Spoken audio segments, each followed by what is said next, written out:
Good morning mga mas, tayo ngayon sa Kalumpit, Bulacan. Papakita natin manok ng kaibigan natin.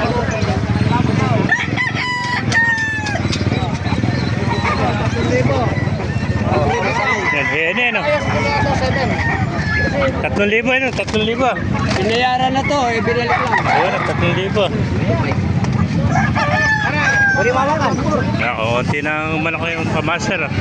Mga nag-uwi na, mainit na kasi.